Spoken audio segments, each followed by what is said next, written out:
King Aland XII, by channeling the power of souls, brought unprecedented prosperity to his northern kingdom of Boletaria. That is, until the colorless deep fog swept across the land.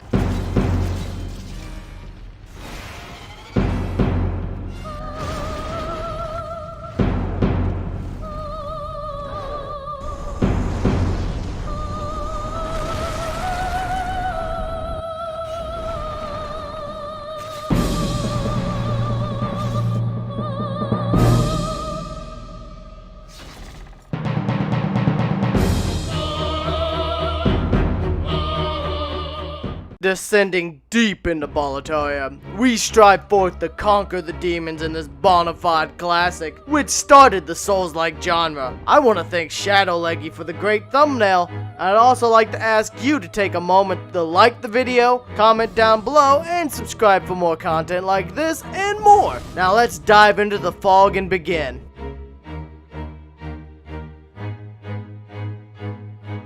A classic. You play as someone who's entered the colorless fog surrounding Boletaria to do battle with the demons. But are you diving in to save the land and the world before it engulfs us all? Or are you selfishly seeking demonic power for yourself? Do you wish to just kill off the demons to remove your own competition for absorbing souls? The story is compelling, with lots of unique NPCs littering the world, just waiting to be found. Many of these NPCs either serve roles in the main story, the lore, or provide incentives to push the world tendency towards one end or another. Personally, I love the story. It's compelling, the world itself is unique, and the characters are interesting. I mean, who doesn't remember characters like the brave Bior, who will join you in battle? You need some help? By the honor of the good knights, this demonic forest. The backstabbing Patches as he kicks you into a pit. Don't hold it against me, eh? Take your time, starving to death. Then I'll sell every last trinket off your corpse. Or the crestfallen knight, too afraid to even leave the Nexus. What's happened? Have you lost your nerve? No matter. Have a seat. We can sit here forever. At least we will be safe. I also enjoy how well implemented the lore is. Take for example the three warriors mentioned by Ostrava: Longbow Uland, Alfred Knight of Tower, and Menace Knight of the Lance. Each were heroes of the kingdom, and for their fame and power, they were turned into three of the demon bosses you'll face in the Boletarian Palace. The demons, though, they became were the Phalanx, the Tower Knight, and the Penetrator. I find this to be an excellent hint and a cool way to connect the dots. Development for this game began way back in 2005 and was officially revealed October of 2008. Originally, the project was struggling, as they were attempting to make a game like Elder Scrolls Oblivion, until Miyazaki stepped in and took control of the project and shifted its goals and focus into the more unique and compelling premise it has today, and accidentally kicking off an entirely new genre of RPG, the Souls-like. Miyazaki himself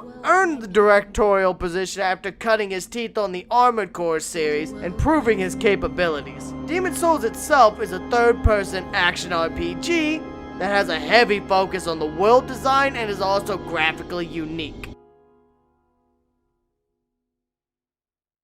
Where the Souls all began. That iconic third-person action RPG goodness. Now this game is somewhat clunkier than the later entries. Some things are less refined, and it is overall easier than the later games. But there is actually in some ways more to do with Demon's Souls that was refined out in later games. Simplified down, as it were. There's a lot of variety in the ways you can approach the game. You could do the classic hack and slash your way through.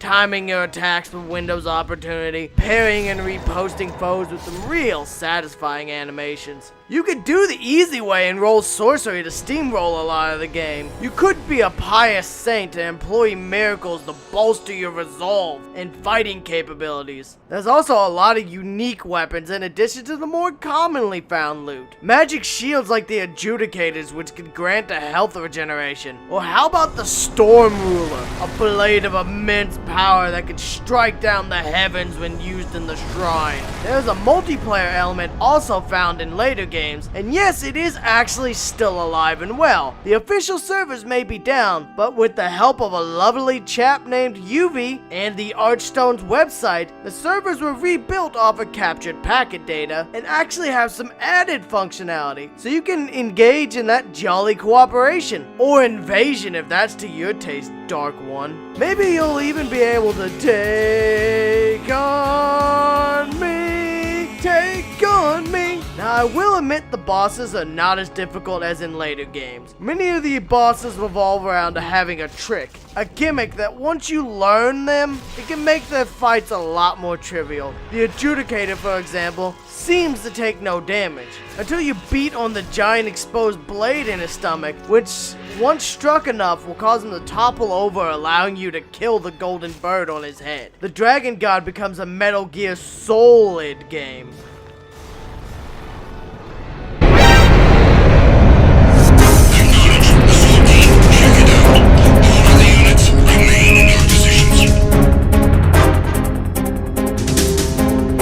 Sneaking through rubble, avoiding the watchful eyes of the Dragon God, or else your ass shall be stretched by his fisting might. And I do like the added touch, like his eyes will change color based on his alert state. So if he goes red, get to cover or you die. But I will give these bosses credit though. They are unique and they are interesting. Mechanically, they aren't just run up to the big guy and wail on him with a stick till he dies. And some of the bosses, you can definitely see where the series will head though. Such as with Flame Lurker, a strong, fast, aggressive boss that makes you fight for opportunities to heal. And if you don't time it well, you'll be crushed flat. Or take the Man-Eaters. Watch out, here she comes.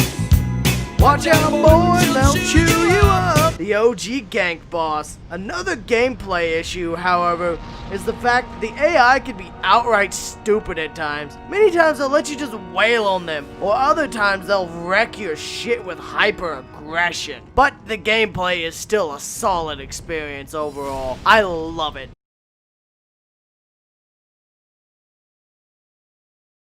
A graphically stunning game. Sure, it's not the prettiest PS3 or Souls game in pure graphics capabilities, but it has a unique and gorgeous art style of its own. Let me take you to the Tower of Latria. The dark, moody ambience, the flapping gargoyles with their pinpricks of malicious red eyes, the dots of fire and torches all around, the chains crisscrossing across the sky, forming webs, along with some truly horrific monsters like the man centipedes or the mind flayers. I love the presentation and art stylings for this game. The way NPCs just have a unique glow that makes them pop, especially in soul form like Lord Rydell or the Crestfallen Knight. I also really enjoy bosses like the Flame Lurker or the Tower Knight. The way they present themselves and enter the battlefield is great.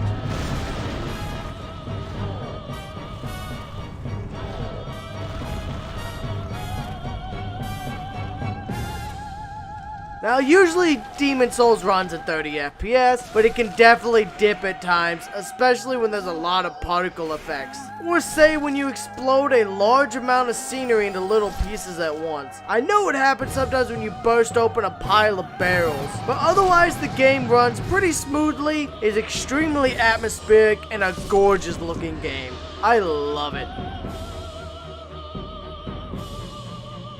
Honestly, God yes. Go out and buy this game. If you can't find a disc copy, then guess what? It's also sold digitally on the PS3 store. I strongly recommend you play this game before you play the remake. especially so you get an appreciation for the game's stylings, themings, and presentation. I'm one of those people that believe that if you can, you should always play the originals as well as the remakes. Now, I'd be lying if I said the game wasn't flawed. Bosses can definitely be too easy once you know their tricks, or their AI just decides, hey, I want to die today. The frame rate dropping can also be annoying, but thankfully it isn't a super common occurrence. It can often be avoided entirely as long as you don't break things you don't have to. So yes, get out there, toss that disc in your PS3, hook up to the fan-made servers, get in there and save Boletaria. Now I'd like to give another shout out to Shadowleggy for her great work. Check her out down below. This has been Core, and I'd like to ask you to like the vid, share with your friends, and comment what you think about the game or the video down below. Be sure to subscribe if you enjoyed it.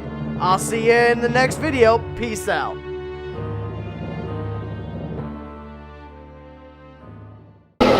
Dead, dead, dead. You are dead, dead, dead. Thought you were hot, guess what? You're not. You are dead, dead, dead. You brought your whole adventure to a screeching halt. You are dead, dead, dead. Your heart has stopped and your brain is cold. You were so dead, and now your body is starting to mold. You were so dead. This dimension cuts like a knife. You are dead, dead, dead. What a pitiful waste of a human life. You are dead, dead, dead. Your heart has stopped and your brain is cold. You were so dead, and now your body is starting to mold. You were so dead. Aw, such a sad, sad story. You're gone, empty head in the red. Game over, you're through. Gone. How does it feel to be dead? Bye-bye, your history, you're through. You're dust. I hope you improve your lousy score. Adios, see you later, bye-bye. Try again. You are dead, dead, dead. You are dead, dead, dead. You are dead, dead, dead. You are dead, dead, dead.